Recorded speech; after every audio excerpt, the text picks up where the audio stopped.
Olá pessoal, tudo bem? E agora vamos para o penúltimo vídeo do Evangelho de Mateus. Olha que maravilha, que alegria. Estamos findando, estamos chegando ao fim. Estamos numa passagem muito importante agora, né? Numa etapa muito importante da leitura do Evangelho, que é, né, no capítulo anterior ele foi entregue e agora nesse capítulo ele vai morrer por nós e ressuscitar, né? Não sei se ele já vai ressuscitar nesse ou no próximo capítulo, mas esse que é o grande final dos evangelhos, que é, né, a entrega de Cristo por nós. Isso aí, se você está gostando dessa leitura bíblica, se você está acompanhando, ou se você é novo no canal, se inscreve aqui para você receber novos vídeos que vão acontecer. Para você ajudar o canal para frente também, deixa seu like, deixa um comentário, eu vou ficar muito feliz de escutar você aqui nos comentários interagindo comigo, tá bom? Vamos lá. Senhor Jesus, por favor, abençoa essa leitura bíblica, que ela possa penetrar em nossos corações, que a gente possa compreender ela, que ela possa nos guiar, nos conduzir, nos trazer aprendizados importantes. Que o Senhor envie o seu Espírito Santo para que a gente acolha essa palavra e que ela se torne algo vivo em nossos corações. Em nome de Jesus, amém. Evangelho de Mateus, capítulo 27. 30 moedas de prata. À primeira luz do dia, os principais sacerdotes e líderes religiosos reuniram-se para finalizar o plano de matar Jesus. Eles o amarraram e foram levá-lo a Pilatos, o governador. Então, Judas, que o traiu, viu que Jesus fora condenado. Cheio de remorso, devolveu as 30 moedas de prata aos sacerdotes e declarou: pequei, traí um homem inocente. E eles disseram: e nós com isso? Problema seu. Judas jogou as moedas no templo e saiu. Pouco depois, enforcou-se. Os sacerdotes pegaram de volta as moedas, mas não sabiam o que fazer com elas. Não é certo dar o pagamento por um assassino como oferta no templo, concluíram. O dinheiro então foi usado para a compra do campo do oleiro, que seria usado como cemitério de indigentes. E por isso que aquele campo ficou conhecido como Planície do Assassino, nome que permanece até hoje. Cumpriram-se aqui as palavras de Jeremias. Eles tomaram 30 moedas de prata, o preço daquele que foi aliviado por alguns dos filhos de Israel, e adquiriram o campo do oleiro. Inconscientemente, eles seguiram as instruções divinas ao pé da letra. Perante Pilatos, Jesus foi posto diante do governador que perguntou: você é o rei dos judeus? E Jesus disse: se você diz. Mas quando as acusações choveram da parte dos principais sacerdotes e líderes religiosos, ele não disse nada. Pilatos perguntou: você não escuta a longa lista de acusações? Não vai dizer nada? E Jesus continuou em silêncio. Nenhuma palavra saiu de sua boca. O governador estava impressionado. Segundo um velho costume, durante a Páscoa, o governador libertava um único prisioneiro escolhido pelo povo. Na ocasião, o infame Barrabás estava na prisão. Dirigindo-se ao povo, Pilatos perguntou: qual prisioneiro vocês querem que eu perdoe, Barrabás ou Jesus, chamado Cristo? Ele sabia que as acusações contra Jesus eram pura inveja. Enquanto o tribunal ainda estava em sessão, a esposa de Pilatos enviou-lhe uma mensagem: não se envolva no julgamento deste nobre homem. Tive uma noite longa e difícil por causa de um sonho com ele. Enquanto isso, os sacerdotes e líderes religiosos tentavam convencer a multidão a pedir o perdão de Barrabás e a execução de Jesus. O governador perguntou: qual dos dois vocês querem que eu liberte? E eles disseram: Barrabás. Então o que farei com Jesus Cristo? Insistiu, e todos gritaram: crucifique-o. Ele fez uma objeção: mas por qual crime? Mas eles reagiram ainda mais alto: crucifique-o. Quando Pilatos viu que não estava indo a lugar algum com o tumulto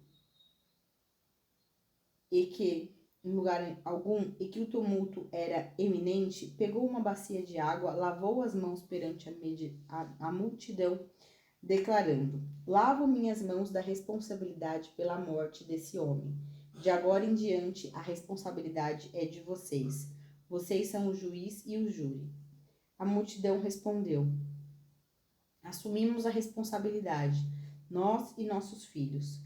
Então Pilatos libertou Barrabás e ordenou que Jesus fosse chicoteado e depois o entregou para a crucificação. A crucificação. Os soldados designados pelo governador levaram Jesus ao pátio e reuniram toda a tropa para se divertirem às custas dele. Eles tiraram a roupa de Jesus e vestiram-no com um manto vermelho. Fizeram uma coroa de espinho e puseram na cabeça dele. Puseram-lhe um bastão à mão direita como se fosse um cedro. Depois se ajoelharam diante dele com zombaria. Viva o rei dos judeus! Viva! Gritavam. Então cuspiram nele e batiam-lhe na cabeça com um bastão. Quando cansaram das chicotadas, tiraram-lhe o manto e vestiram de novo com as suas roupas.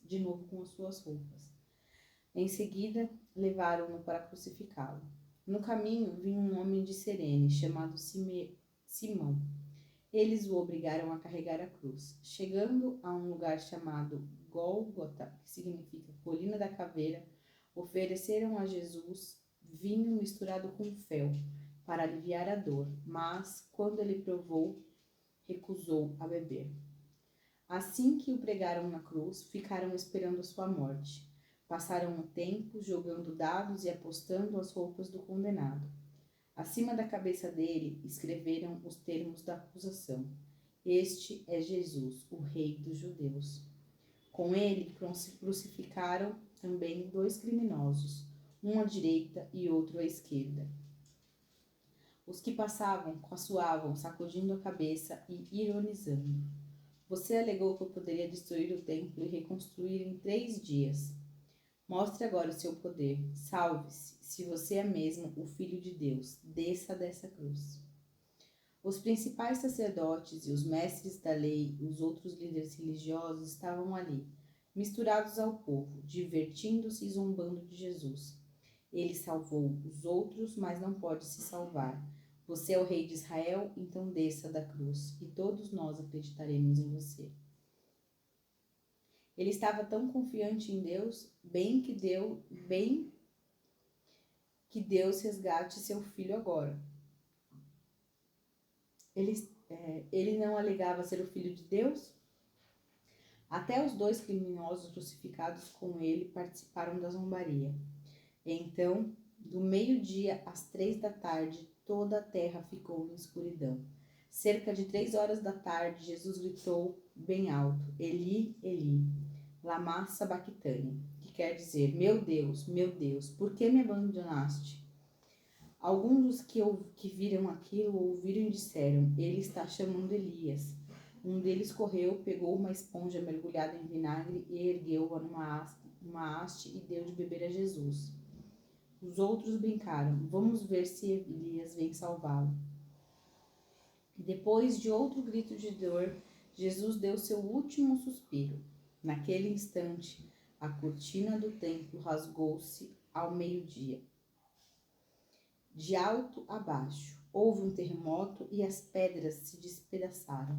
Além disso, túmulos se abriram e muitos que haviam sido fiéis a Deus foram ressuscitados. Depois da ressurreição de Jesus, eles deixaram os túmulos, entraram na cidade santa e apareceram a muitos. Quando viram o terremoto e os outros fenômenos, o capitão da guarda e os que estavam ali ficaram morrendo de medo, e eles disseram: é o Filho de Deus, só pode ser. Havia ali também algumas mulheres que observavam a certa distância, mas elas haviam seguido Jesus desde a Galiléia para servi-lo. Entre elas estavam Maria Madalena, Maria, mãe de Tiago e José, e a mãe dos irmãos Zebedeu. O túmulo. Mais tarde chegou um homem rico de Arimateia, discípulo de Jesus. Seu nome era José. Ele pediu o corpo de Jesus a Pilatos e o governador atendeu seu pedido. José tomou o corpo, envolveu-o em linho limpo, depositou-o no próprio túmulo, num túmulo novo que havia pouco escavado na rocha. e pôs uma grande pedra à entrada. Então foi para casa. Maria Madalena e a outra Maria, porém, sentaram-se no lugar onde podiam ver o túmulo. Depois do pôr do sol, os principais sacerdotes e os fariseus pediram uma audiência com Pilatos. Eles disseram: Senhor, nós nos lembramos do que aquele mentiroso anunciou quando estava vivo. Após 3 dias eu ressuscitarei. Precisamos manter o túmulo selado até o 3º dia. Há uma boa chance de que os discípulos dele roubem o corpo e saiam por aí dizendo que ele ressuscitou. Então estaremos em uma péssima situação. O último engano será pior do que o primeiro. Pilatos concordou. Vocês terão uma guarda. Vigiem o túmulo da melhor maneira que puderem. Em seguida, eles saíram, puseram guardas no túmulo e selaram a pedra. Amém. Essa passagem é tão forte que você vê a entonação da voz até muda, né? Porque é tão triste, né? Já li ela tantas vezes, mas é sempre triste pensar na morte de Cristo. Apesar da grande felicidade que é a possibilidade da nossa salvação, é muito dolorido, né? Pensar em tudo que ele sofreu, enquanto ele foi humilhado, enquanto ele foi exposto, enquanto ele foi zombado, enquanto ele foi agredido por nós, né? E que nem mesmo merecemos todo esse amor e, enfim, é muito forte para mim ler sempre a forma que Jesus foi crucificado, né? Por nós, foi zombado e tudo mais. Aqui nesse capítulo 27 ele começa falando sobre as 30 moedas de prata, né? Que Judas caiu em si, percebeu o erro que ele tinha cometido, foi tentar, né? Tipo, toma aqui essas moedas e aí eles falaram, o que eu tenho a ver com isso? O problema é seu, né? Geralmente quando você faz algo errado participando de uma coisa ruim, essas pessoas que te ajudam, que fazem parte desse algo ruim, elas não estão nem aí pra você, né? Muitas vezes, vamos supor, você entra num problema, você se prejudica por conta de estar andando com pessoas erradas, de estar seguindo conselhos errados, e quando a coisa ruim acontece, quando o mal chega, eles vão dar de ombros e vão falar, o problema é seu, né? E aí isso levou ao suicídio do Judas, né? Que se enforcou. Então ele errou em vida, foi lá e piorou tudo se matando, né? Então,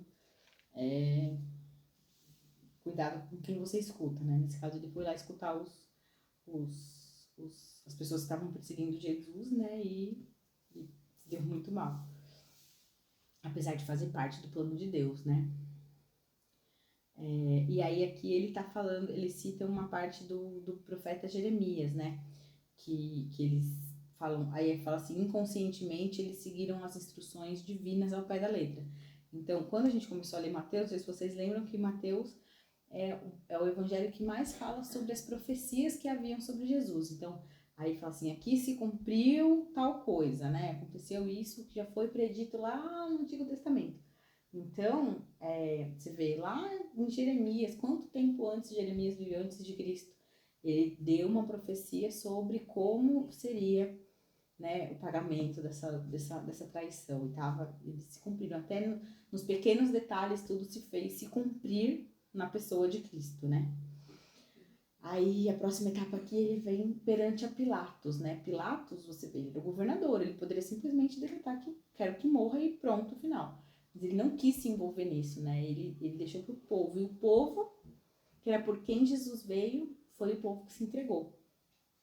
E aqui ele tá falando, né? Tipo, que o pessoal, os fariseus e tal, estavam no meio do povo convencendo e conduzindo eles para falar, para soltar Barrabás, para crucificar Jesus Cristo, mesmo sem nenhum crime aparente. Então, eu acredito que até hoje essas pessoas estão por aí na multidão, pregando coisas que são totalmente ao contrárias ao que a gente precisa, ao contrárias ao que o povo de Cristo acredita, mas que muitas vezes o povo de Cristo escuta e acredita nisso como uma verdade, sendo que não é, né? Porque como que você vai pensar? Você vê, tinha multidão seguindo Cristo. Cadê toda aquela multidão que estava seguindo Cristo para falar, não, liberta Jesus, né? E não, a própria multidão mandou crucificar Jesus, né? Essa passagem também sempre me deixa assim, falo, será que essa multidão toda que seguia Jesus não estava lá só para que o plano de Deus se cumprisse, mas será que nem um pouquinho gritou para soltar Jesus, né? Porque do jeito que eles falam aqui, parece que todo mundo falou para crucificar Jesus, né? Eu fico me perguntando, eu falo, poxa, cadê todo mundo, né? Aquelas multidões, aqueles 5.000 que seguiam ele nas montanhas, nos montes e tudo mais, mas é de se refletir, né? Cadê todo mundo? E estavam sendo induzidos por quem queria prejudicar Jesus. Então hoje a gente tem uma grande gama de pessoas que querem prejudicar o povo de Deus, né? Que querem atingir a família, que é o bem maior, né, que é a nossa estrutura, a nossa base, para poder atingir um todo. Então, quem que tá guiando a gente, né? Para onde essas pessoas estão tentando levar a grande maioria da população? E o que a população tá gritando, né? Que a gente não seja confundido e que a gente não esteja no meio das pessoas que tá falando para crucificar Cristo, né? Que a gente não seja essas pessoas. E aqui, quando ele começa a explicar, né, falar sobre a crucificação, como foi em si, né, que zombaram dele, que bateram nele, e foi motivo de chacota, né? Você fala, gente, mas era Cristo, né? E olha tudo que ele enfrentou só para poder nos salvar, só para nos dar a chance de viver com Deus, só para nos dar a chance da salvação, né? Que a gente nunca esqueça disso, apesar de uma passagem forte e marcante e triste, que a gente nunca esqueça dela, porque foi ela que nos salvou. Foi a cruz de Cristo que nos salvou, foi a cruz de Cristo que nos deu uma nova perspectiva sobre a vida, né? Que a gente nunca esqueça desse sacrifício tão forte, né? Tão importante para a nossa vida, para que a gente tivesse uma chance de encontrar a Deus, né? E aí ele fecha falando do túmulo, né? Que graças a Deus vai ser aberto, mas ele dá descrições, né? Que foi uma pessoa rica que deu o túmulo para Jesus, né? Então, e aí logo os fariseus já foram lá querer, não, a gente não pode deixar isso acontecer, como se eles pudessem segurar Cristo, né? Só que eles não puderam e eles não podem, né? Não poderão nunca, graças a Deus, porque o nosso Deus é maior que tudo. E é isso. Então, no próximo vídeo, a gente vai ler o último capítulo, a parte mais esperada de todas, que é a ressurreição de Cristo. Encontro vocês no próximo vídeo. Tchau, tchau!